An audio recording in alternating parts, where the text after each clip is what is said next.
Good morning students. Education सदगुरु के YouTube channel में आपका स्वागत है। मेरा नाम है दिनकर। मैं सामान्य अध्ययन के कुछ विषय आपके सामने लेके आया हूं। उसमें जो मेरा पार्ट है या जो मेरा भाग जो मैं आपके सामने लेके आया हूं, जिसमें हम डील कर रहे हैं, वो है भारतीय राजनीति, भारतीय राज्य व्यवस्था यानी इंडियन पॉलिटी। तो इंडियन पॉलिटी की हम सीरीज लेके आपके सामने आए हैं। उसमें हम बेसिक से मतलब बिल्कुल बेसिक से लेके एडवांस पॉलिटी हम आपको पढ़ाएंगे। मतलब फॉर एग्जाम्पल हम कोई भी चीज हम जीरो से शुरू करते हैं। मतलब किसी भी चीज हम शुरुआत कर रहे हैं किसी भी चीज की, तो बहुत बेसिक से शुरू करते हैं, जीरो से शुरू करते हैं। तो उस सीरीज को, इस राजनीति की सीरीज को हम जीरो से लेके आपको 100 तक यानी बेसिक से लेके पूरी एडवांस तक हम आपके सामने पॉलिटी लेके आएंगे। तो जो स्टूडेंट ये वीडियो देखेंगे, मैं उनसे कहूंगा कि जो हमारा चैनल है एजुकेशन सदगुरु, जो हमारी फैमिली से एजुकेशन सदगुरु फैमिली से नहीं जुड़ा है, उनसे कहूंगा कि वो हमारे जो चैनल है उसको सब्सक्राइब करें, हमारे एजुकेशन फैमिली से जुड़े, हमारी टीम से जुड़े, जिससे कि आपकी प्रिपरेशन 1000 टाइम्स बेटर हो सके। इसके साथ ही मैं आपको एक एडिशनल इंफॉर्मेशन अपना लेक्चर शुरू करने से पहले देना चाहूंगा। हमारी वेबसाइट है एजुकेशन सदगुरु के नाम से, जिसका लिंक है www.education.com। उस पर आप फ्री ऑफ कॉस्ट रजिस्ट्रेशन कीजिए, फ्री ऑफ कॉस्ट रजिस्ट्रेशन कीजिए। वहां पे आपको हिंदी एंड इंग्लिश बहुत लैंग्वेज में वो है। जो हमारी वेबसाइट है वो दोनों लैंग्वेज में काम करती है, हिंदी में भी करती है, इंग्लिश में भी करती है। तो जो स्टूडेंट हिंदी मीडियम से है, कुछ स्टूडेंट इंग्लिश मीडियम से, आप इजिली वहां पे आके अपनी प्रिपरेशन कर सकते हैं। वहां पे अपडेटेड मॉक टेस्ट सीरीज आपको मिलेगी। आप किसी भी तरह की प्रिपरेशन कर रहे हैं, आप वनडे एग्जाम कर रहे हैं, फॉर एग्जाम्पल एसएससी हो गया, रेलवे, बैंकिंग, इस तरह का भी आप, या कोई स्टेट कमीशन का कोई वनडे एग्जाम हो, उस चीज की आप प्रिपरेशन कर रहे हैं, तो इजिली हमारी वेबसाइट पे जाके अपना स्टडी मटेरियल देख सकते हैं, सिलेबस देख सकते हैं, इंपॉर्टेंट क्वेश्चन देख सकते हैं, मॉक टेस्ट सीरीज सॉल्व कर सकते हैं, प्रैक्टिस पेपर सॉल्व कर सकते हैं। तो एक बार मैं रिपीट करना चाहूंगा, हमारी वेबसाइट है www.educationsadguru.com। तो इसको ध्यान रखिए। इसके साथ ही हमारी जो वेबसाइट है, जैसे इस समय कोरोना का टाइम है, कोविड का टाइम चल रहा है, पेंडेमिक का टाइम चल रहा है, तो न्यूज़पेपर नहीं आ पा रहे हैं या करंट अफेयर्स की जो बुक्स हैं वो नहीं आ पा रही है, तो हमारी जो वेबसाइट है उस पर अपडेटेड करंट अफेयर्स आपको डेली मिलेंगे। जो डेली के इंपॉर्टेंट क्विज हैं वो डेली मिलेंगे।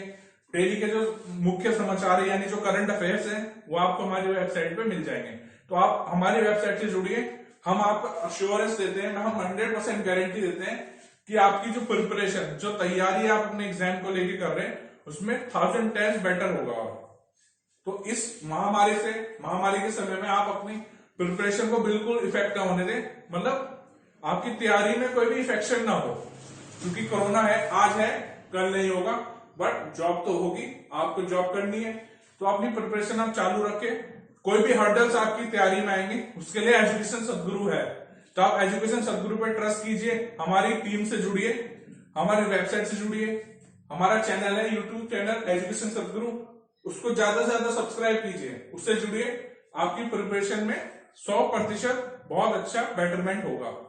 तो इसके साथ ही जो हमारी आज की क्लास है, हम जो लास्ट क्लास में हमने जो फ्रेमवर्क पढ़ा था, उसमें हमने फर्स्ट मीटिंग, सेकंड मीटिंग के बारे में आपको पढ़ाया था। तो आज जो क्लास हम स्टार्ट करेंगे, आज का लेक्चर, वो थर्ड मीटिंग से करेंगे। थर्ड मीटिंग जो हमारे जो संविधान सभा थी, जो भारत की संविधान सभा थी, जो उसकी तीसरी बैठक हुई थी, उसके साथ ही हम आज की शुरुआत करेंगे। तो जिस भी स्टूडेंट ने हमारी लास्ट वीडियो देखी उसको अच्छी तरह देखिए। जो स्टूडेंट नए हमारे चैनल से जुड़ रहे हैं उसको देखिए, जिससे कि अगर आप लास्ट वीडियो देखेंगे तो आज की वीडियो आपको अच्छी तरह समझ में आ जाएगी। तो आज की क्लास शुरू करते हैं। तो जैसे हमने फर्स्ट वीडियो में आपको, कल के वीडियो में मैंने आपको संविधान सभा के बारे में बताया था, कैसे उसकी स्थापना हुई थी, कैबिनेट मिशन प्लान, जो कैबिनेट मिशन योजना थी जो 1946 को भारत आई थी, उसके बारे में कुछ हमने डिस्कशन किया था।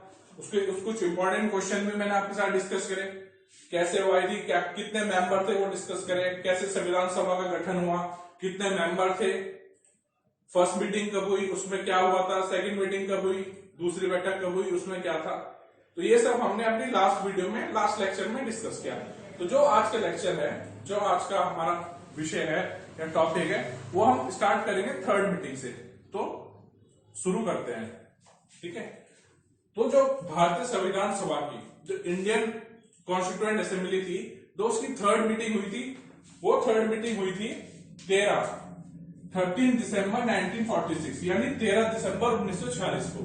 13 दिसंबर 1946 को जब भारतीय संविधान सभा की बैठक हुई, जब तीसरी बार वो सभा बैठी, इसको हम जो तीसरी बैठक है उसको हम पहला अधिवेशन भी कहते हैं। जो तीसरी बैठक है हमारी संविधान सभा की उसको प्रथम अधिवेशन भी कहते हैं, प्रथम अधिवेशन।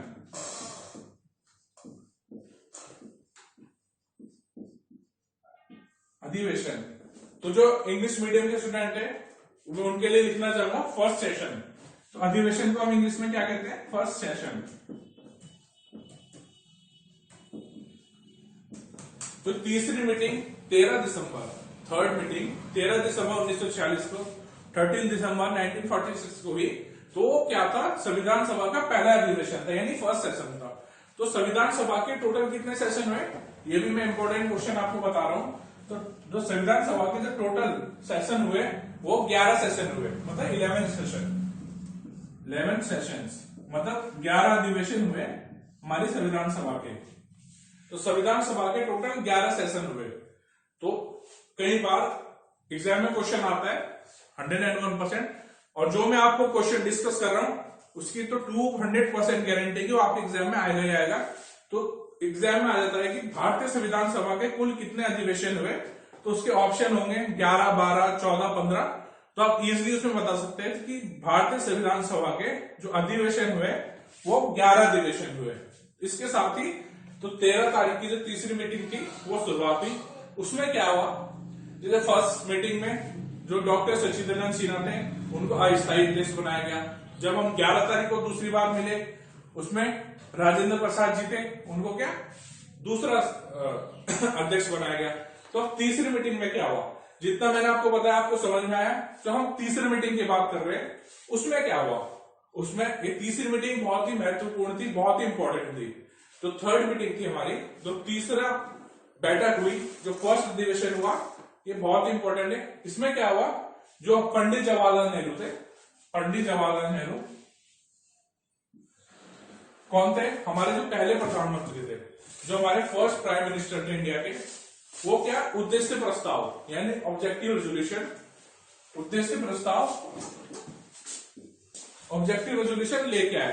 तो उस ऑब्जेक्टिव रेजोल्यूशन में क्या था, जैसे संविधान सभा था, निर्माण के लिए संविधान सभा का गठन हुआ, तो उद्देश्य प्रस्ताव लेके आए।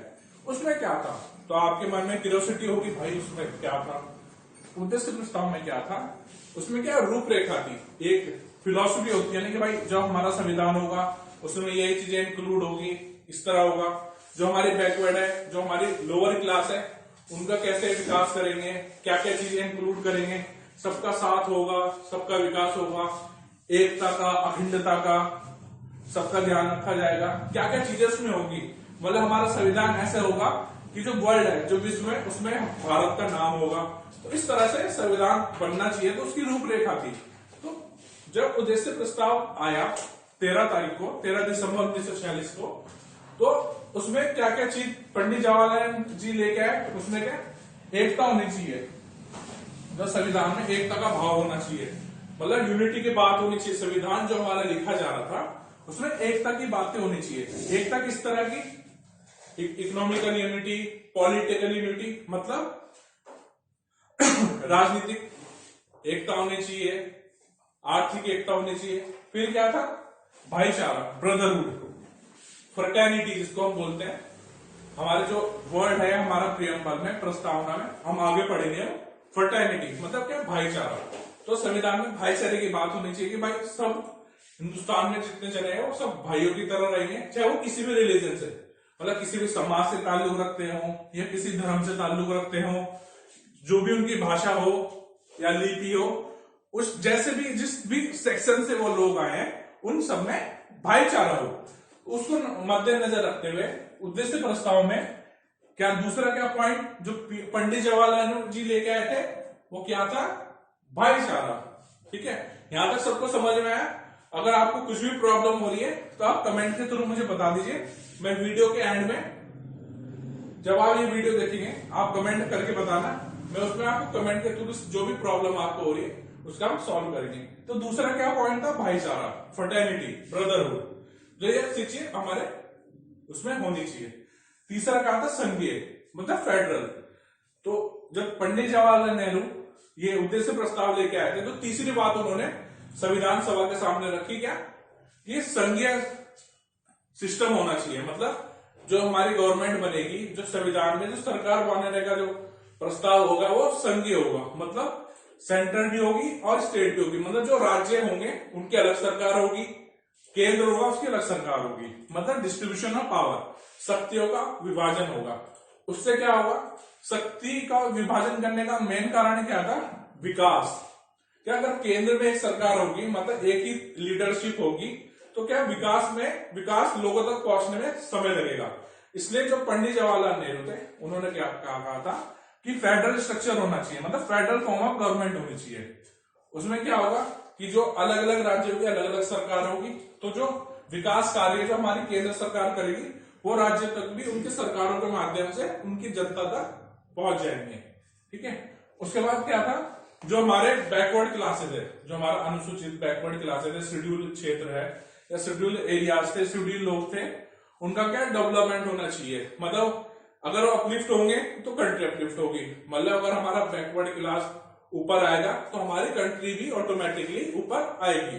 तो मेन उनका मोटिव ये था। उसके बाद क्या मोटिव था कि जो जस्टिस, न्याय होना चाहिए, इंटीग्रिटी होनी चाहिए। तो न्याय भी, तो एक पॉइंट और क्या था, न्याय। तो जो हमारा संविधान में न्याय की बात करनी चाहिए। न्याय क्या, इक्वल होना चाहिए, समान होना चाहिए। मतलब क्लास वाइज होना चाहिए। अगर आप वीवीआईपी हैं, अगर आप बहुत खास है तो आपके लिए अलग कानून होगा। अगर आप लो क्लास के हैं, आप एक आम आदमी है, आपके लिए अलग कानून होगा या अलग चीज होगी। तो इस तरह का न्याय होना चाहिए। फिर क्या होना चाहिए, मतलब इस तरह का संविधान होना चाहिए कि जो विश्व है, अलग जो पूरा संसार है, उसमें भारत का एक नाम हो, मतलब ऑनर्ड हो कि हाँ भाई एक देश है भारत, उसका संविधान कितना अच्छा है। उसमें हर सेक्शन के बारे में सोचा गया है, हर चीज बहुत सिस्टमेटिक है। सरकार की कार्यपालिका सिस्टमेटिक है, जो लोगों के अधिकार सिस्टमेटिक है, उनकी कर्तव्य सिस्टमेटिक है। तो हर तरह से चीजें होंगी। वो सब चीजें उद्देश्य प्रस्ताव में जो हमारे पंडित जवाहरलाल नेहरू थे वो लेके आए। तो जब उन्होंने ये सब चीजें पेश की, मतलब 13 दिसंबर 1946 को तीसरी बैठक हुई, जिसको हम प्रथम अधिवेशन यानी फर्स्ट सेशन भी कहते हैं संविधान सभा का। जब ये तीसरी बैठक हुई, उन्होंने ये सब चीजें पेश की संविधान सभा के सामने। तो उसके बाद क्या हुआ, 22 जनवरी 1946। उसके बाद क्या हुआ, 22 जनवरी 1947 को जब संविधान सभा ने यानी कॉन्स्टिट्यूएंट असेंबली ने क्या किया, कॉन्स्टिट्यूएंट असेंबली ने उद्देश्य प्रस्ताव को, यहां तक सबको समझ में आ गया। तो हम आगे बढ़ते हैं। इसके बाद क्या हुआ, जब 22 तारीख हुई, 22 जनवरी 1947 को, 22 जनवरी 1947 को, मैं रिपीट बार बार कर रहा हूं क्योंकि ये बहुत ही इंपॉर्टेंट चीज है। जब 22 तारीख को मिले जनवरी में, तो क्या हुआ, जो उद्देश्य प्रस्ताव 13 तारीख को, 13 दिसंबर 1946 को जो उद्देश्य प्रस्ताव पंडित जवाहरलाल नेहरू लेके आए थे, उसको क्या है, पारित कर दिया गया, मतलब पास कर दिया गया। उद्देश्य प्रस्ताव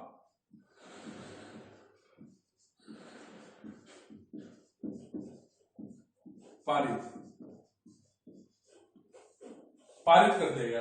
तो उद्देश्य प्रस्ताव को क्या पारित कर दिया कि पास कर दिया कि हाँ वो सब चीजें जो पंडित जवाहरलाल नेहरू ने उद्देश्य प्रस्ताव में संविधान सभा के सामने पेश की, तो सबकी इच्छा के अनुसार उसको क्या पारित कर दिया, मतलब पास कर दिया। ठीक है, यहां तक सबको समझ में आया। उसके बाद क्या हुआ, उद्देश्य प्रस्ताव पास हो गया। तो इस जो 22 तारीख थी, उसके बाद जो 22 तारीख थी, उसके बाद सही तरीके से जो 22 जनवरी 1947 को जब उद्देश्य प्रस्ताव ऑब्जेक्टिव रेजोल्यूशन पास हुआ, तो सही तरीके से हमारे संविधान की निर्माण की नींव रखी गई। मतलब तीसरी बार मिले 13 तारीख को। उसके बाद जब नेक्स्ट मीटिंग हुई जिसमें ऑब्जेक्टिव रेजोल्यूशन को पास कर दिया गया, यानी उद्देश्य प्रस्ताव को पास कर दिया गया, तो क्या हुआ, तो संविधान की जो सभा थी उसने संविधान के निर्माण की सही तौर पे नींव रख दी। ठीक है, उसके बाद उसमें क्या हुआ, अलग अलग समितियां बनी। जब 22 तारीख को सही तरह से नींव रखी गई तो क्या अलग अलग समितियां बनी, मतलब यूनियन गवर्नमेंट की, यूनियन कॉन्स्टिट्यूशन की अलग समिति बनी, स्टेट की नई समिति बनी। तो क्या समिति का गठन, 22 तारीख क्या समिति का गठन।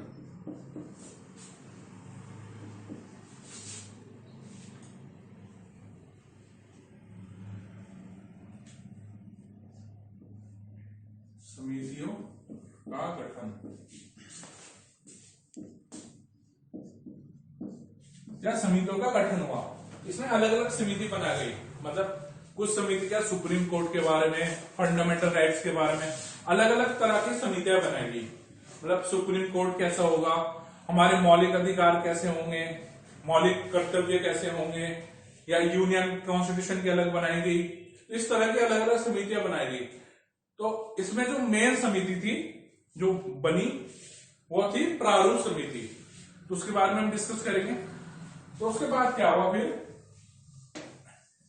एक शख्स थे,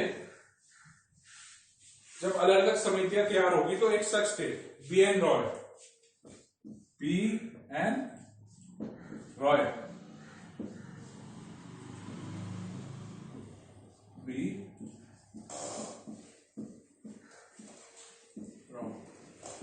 तो B.N. रॉय थे। इनको क्या क्या बनाया, इनको संवैधानिक सलाहकार यानी कॉन्स्टिट्यूशनल एडवाइजर बनाया गया। क्या बनाया गया इनको,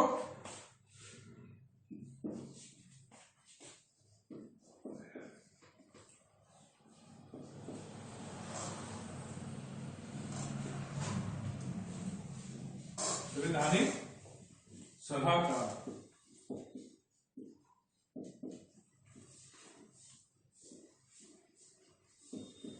कॉन्स्टिट्यूशनल एडवाइजर।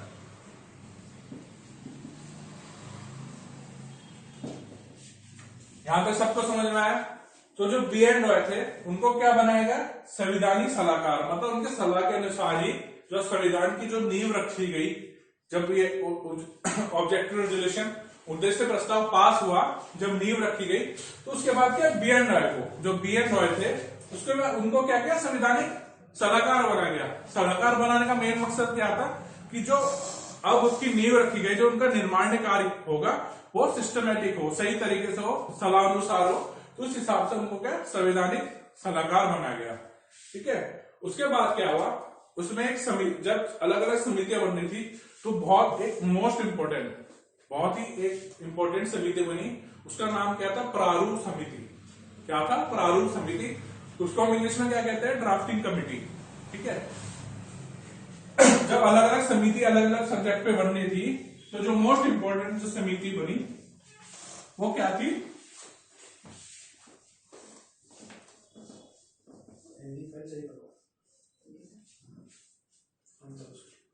वो क्या थी, ड्राफ्टिंग कमिटी।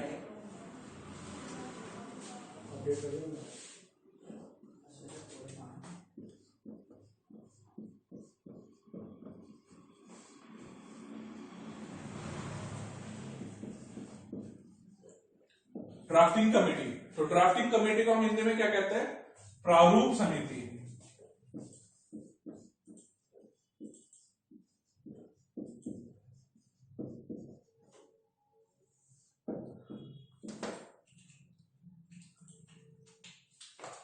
क्या थी, क्या ड्राफ्टिंग कमेटी, इसको हम हिंदी में क्या कहते हैं, प्रारूप समिति। तो प्रारूप समिति का गठन कब हुआ, जो B.N. रॉय थे, जो संवैधानिक सलाहकार थे हमारे, उन्होंने क्या प्रारूप समिति का गठन किया उनकी सलाह अनुसार। तो उसका गठन कब हुआ, उसका गठन हुआ 29 अगस्त 1947 को, मतलब हमारे देश आजाद होने के 14 दिन बाद, जब हमारा देश आजाद हुआ उसके 14 दिन बाद प्रारूप समिति का गठन हुआ। ठीक है, कब हुआ, 29 अगस्त 1947 को। इसमें क्या 7 मेंबर थे। तो जो इसके अध्यक्ष थे वो कौन थे, जिनको हम अपने संविधान यानी कॉन्स्टिट्यूशनल फादर कहते हैं, father of constitution, doctor B.R. Ambedkar. जो इसके अध्यक्ष थे, प्रारूप समिति के अध्यक्ष थे, वो थे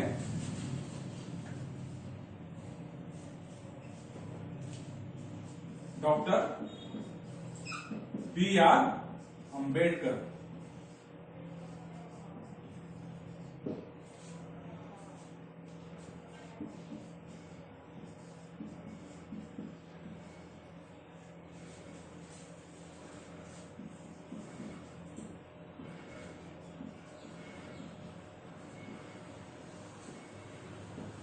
तो जो प्रारूप समिति के अध्यक्ष थे वो थे B.R. अम्बेडकर।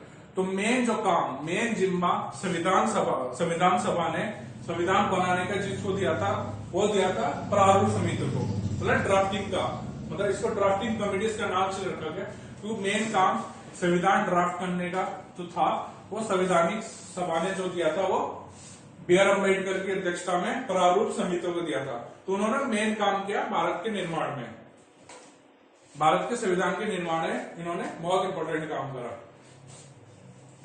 इसके बाद क्या हुआ, संविधान जब प्रारूप समिति ने अपना काम शुरू किया तो इनको लगभग 2 साल 11 महीने 18 दिन, ठीक है।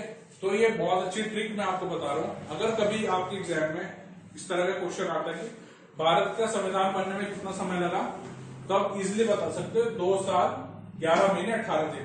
तो अब इसको याद कैसे करोगे, अब क्या याद रहना बहुत मुश्किल है, तो याद कैसे करोगे, बहुत इंपॉर्टेंट है। इसको इजिली कैसे याद कर सकते हैं, ट्रिक मैं बता रहा हूं।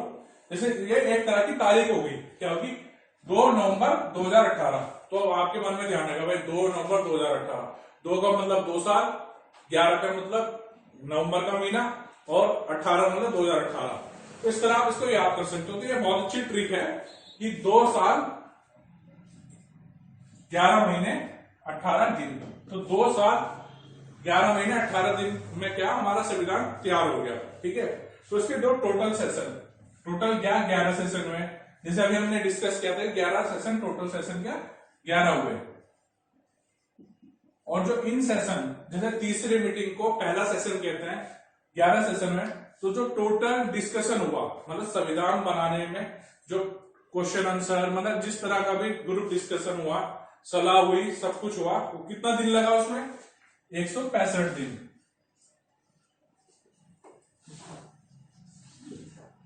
165 दिन टोटल समय लगा, ठीक है।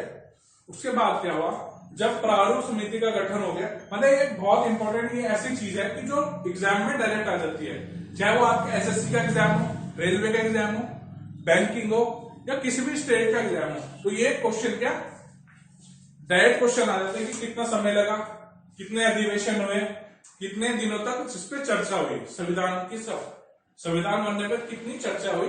तो इस तरह के क्वेश्चन क्या है एग्जाम में डायरेक्ट आ जाते हैं, ठीक है। तो प्रारूप समिति ने अपना काम शुरू कर दिया। तो एक और इंपॉर्टेंट चीज हम डिस्कस कर लेते हैं, भैया थोड़ा बंद कर देने। तो अब तक जैसे हमने डिस्कस किया कि प्रारूप समिति का गठन हुआ, उन्होंने अपना काम शुरू कर दिया। तो थोड़ा सा और अलग चीज डिस्कस करते हैं। जब क्या हो, जब पहली बार संविधान सभा बनी जुलाई में, तो क्या मुस्लिम लीग ने जब पहली बार संविधान सभा बनी जुलाई में, तो उसकी पहली मीटिंग, जैसे कि हमने अपने लास्ट लेक्चर में डिस्कस किया था कि जो पहली मीटिंग हुई थी वो 9 दिसंबर 1946 को हुई। उसके बाद क्या हुआ, तो मुस्लिम लीग थी, उसके बारे में हम अपना जब हम हिस्ट्री के सीरीज लेंगे तो मुस्लिम लीग के बारे में उसमें डिस्कस करेंगे। तो क्या मुस्लिम लीग थी,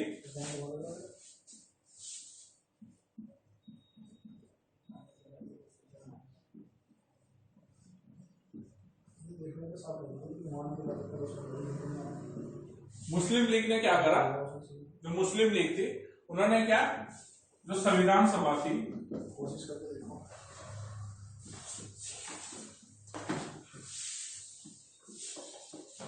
संविधान सभा थी, उसका क्या बायकॉट किया, मतलब बहिष्कार। तो मुस्लिम लीग थी जो, उन्होंने क्या किया, जो संविधान सभा थी भारत की, मुस्लिम लीग ने संविधान सभा का बहिष्कार किया, ठीक है।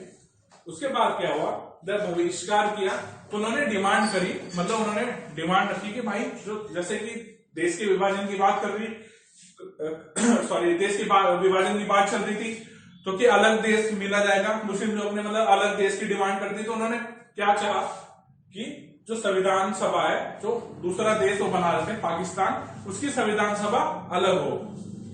तो जैसे प्रारूप समिति का गठन हुआ, जैसे संविधान के निर्माण की बात की, तो क्या हुआ 16 अगस्त 1947 को जब देश का विभाजन हो गया, उसके बाद क्या मुस्लिम लीग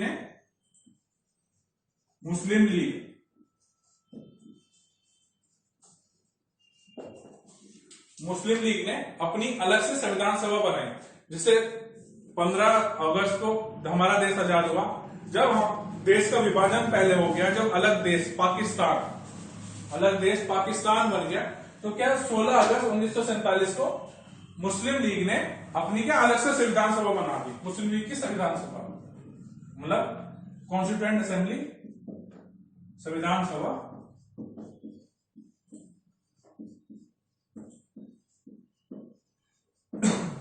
तो मुस्लिम लीग ने क्या अपनी अलग से संविधान सभा बना ली कि भाई हमारा देश अलग है, तो हम अपना संविधान अलग से बनाएंगे। ठीक है, तो 16 जुलाई 1947 को संविधान मुस्लिम लीग पहले से बहिष्कार करती आ रही थी, पर क्या 16 अगस्त को उन्होंने अपनी अलग संविधान बना ली। जैसे कि 14 अगस्त को हमारा देश का विभाजन हो गया था 47 में, और 15 को हमें आजादी मिल गई थी, तो अलग से देश बन गया था पाकिस्तान।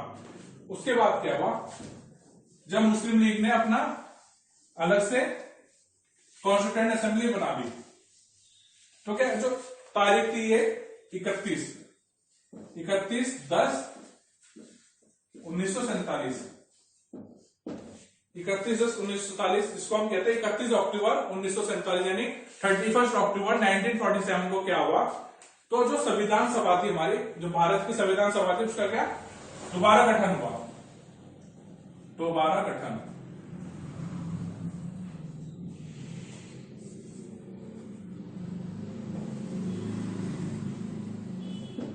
क्या गठन हुआ।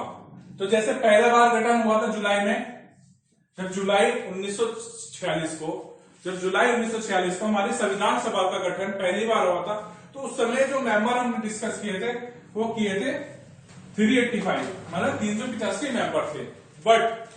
पर जब मुस्लिम लीग ने, जब पाकिस्तान के अलग से संविधान सभा बन गई, तो जो मेंबर, जो सदस्य घट के हो गए, वो हो गए 299। जो हमारे पास सदस्य रह गए मुस्लिम लीग के अलग होने के बाद, वो रह गए 299। ठीक है, 299 में से जो 229 जने थे वो कहां के थे, प्रांत के थे। ठीक है, उसके बाद जो 70 थे वो कहां के थे, देसी रियासतों के।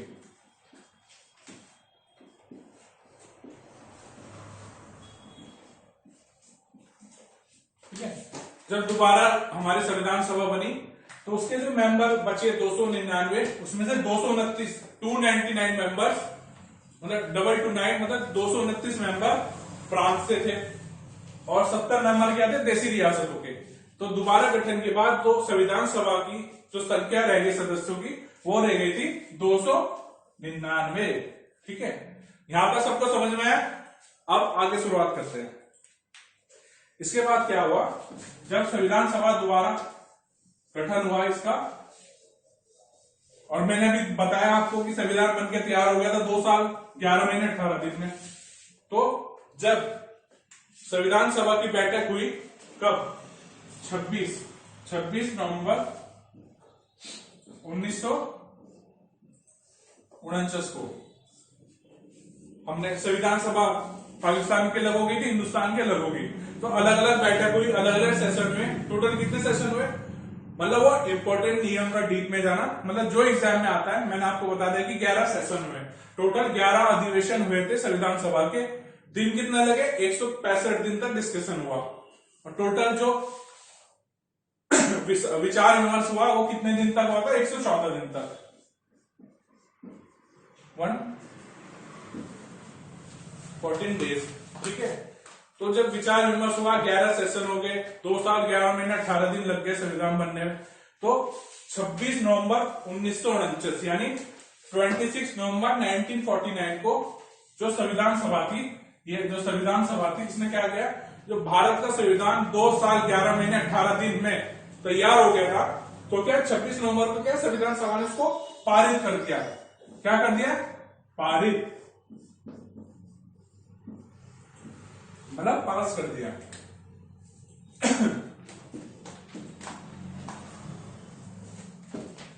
उसको क्या किया? पास कर दिया संविधान सभा। तो इसको क्या संविधान डे, मतलब संविधान दिवस यानी कॉन्स्टिट्यूशन डे के रूप में भी अपने हिंदुस्तान में मनाते, मतलब भारत में 26 नवंबर का दिन संविधान दिवस,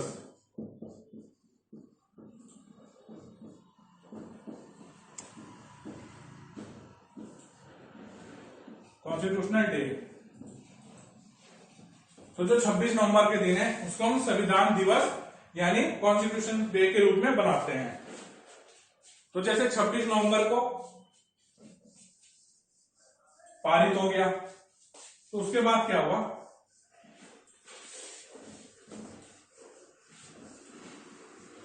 जब 26 नवंबर को संविधान सभा ने जो भारत के संविधान को, जो 2 साल 11 महीने 18 दिन में बनकर तैयार हुआ था, उसको पास कर दिया।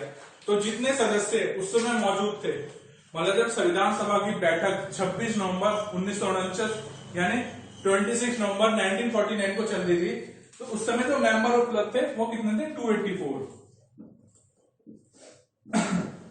तो एक क्वेश्चन एग्जाम में आ जाता है, जब भारतीय संविधान को संविधान सभा ने पास किया, पारित किया, उस समय कितने सदस्य बैठक में मौजूद थे? तो बैठक में जो सदस्य मौजूद थे वो कितने थे? 284। तो क्या संख्या थी उनकी? 284। तो ये एग्जाम में क्वेश्चन आ जाता है, ठीक है। संविधान सभा ने जैसे हमारा संविधान पास कर दिया, बट ये देश में लागू नहीं हुआ था। जैसे हमारा भारत 15 अगस्त 1947 को आजाद हो गया, उसको स्वतंत्रता मिल गई, आजादी मिल गई, फ्रीडम मिल गया, तो संविधान सभा ने जिनको जिम्मा दिया गया था संविधान का निर्माण करने का, उन्होंने अपना काम कर दिया, संविधान बना के तैयार कर दिया। बट उसके बाद क्या हुआ, तो संविधान सभा की जो आखिरी बैठक हुई, तो संविधान सभा की जो आखिरी बैठक हुई वो कब हुई? 24 जनवरी 1950। तो 26 को पास कर दिया, 26 नवंबर 1949 को, तो 24 जनवरी को लास्ट टाइम, आखिरी बार संविधान सभा की बैठक हुई। इस बैठक में क्या हुआ? इस बैठक में बेसिकली क्या हुआ, आपको ध्यान है, तो 11 दिसंबर, जो लास्ट वीडियो में हमने डिस्कस किया था कि 11 दिसंबर 1946 को जब संविधान सभा की लास्ट बैठक हुई, मतलब सेकंड बैठक हुई, उसमें क्या डॉक्टर राजेंद्र प्रसाद जी थे, उनको क्या अध्यक्ष बनाया गया। तो 24 जनवरी 1950 को जब संविधान सभा की आखिरी बैठक हुई, तो क्या डॉक्टर राजेंद्र प्रसाद जी को, डॉक्टर राजेंद्र प्रसाद,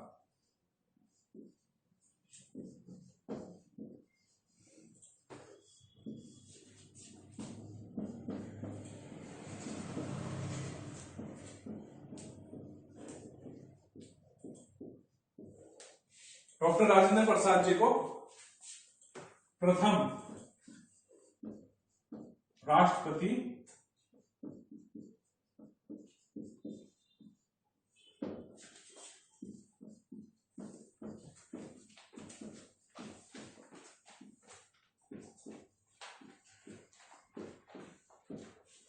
तो 24 जनवरी को जब लास्ट टाइम हम मिले संविधान सभा में, तो जो संविधान सभा के जो अध्यक्ष थे डॉक्टर राजेंद्र प्रसाद, उनको क्या किया, उनको भारत का प्रथम राष्ट्रपति निर्वाचित किया।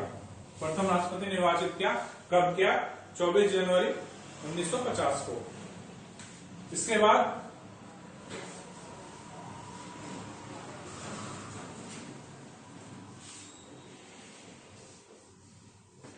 इसके बाद 26 जनवरी 1950 को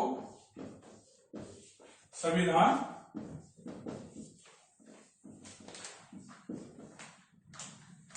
लागू हुआ।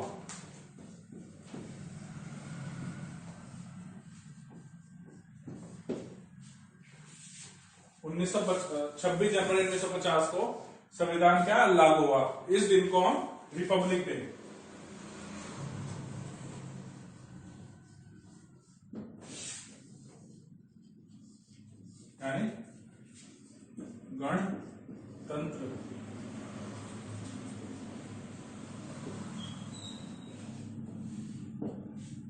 तो जब 26 जनवरी 1950 को संविधान क्या देश में पूरे तरीके से लागू हो गया, तो इस दिन को हम गणतंत्र दिवस यानी रिपब्लिक डे के रूप में मनाते हैं। तो ये हमने फ्रेमवर्क पढ़ा अब तक।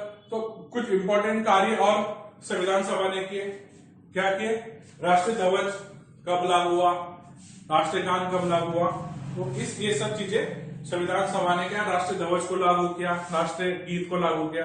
तो आज हमने कल और आज की वीडियो में, जो लास्ट वीडियो थी हमारी, उसमें हमने आज तक फ्रेमवर्क यानी निर्माण पढ़ा।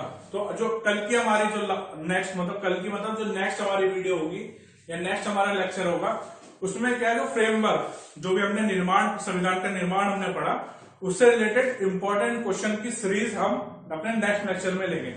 मतलब फ्रेमवर्क से रिलेटेड जितने भी महत्वपूर्ण क्वेश्चन जो एजुकेशन सदगुरु स्पेशल है, मतलब एजुकेशन सदगुरु स्पेशल जो एजुकेशन सदगुरु ने बहुत ही अध्ययन करके उनकी टीम ने तैयार किए हैं, जो आपके एग्जाम में 100% आएंगे, चाहे वो एसएससी का एग्जाम हो, बैंकिंग का हो, रेलवे का हो या आपका स्टेट कमीशन का हो, वो एजुकेशन सदगुरु ने आपके लिए फ्रेमवर्क से रिलेटेड इंपॉर्टेंट क्वेश्चन तैयार किए। तो उसकी हम class as a series question की क्लास हम नेक्स्ट लेक्चर में लेंगे। तो अपनी तैयारी रखिए 100%, बाकी बेफिक्र रहिए, एजुकेशन सदगुरु आपके साथ है। तो अगली वीडियो तक के लिए बहुत बहुत धन्यवाद। अपना ध्यान रखिए, सुरक्षित रहिए और अपनी तैयारी पूरी रखिए। Thank you.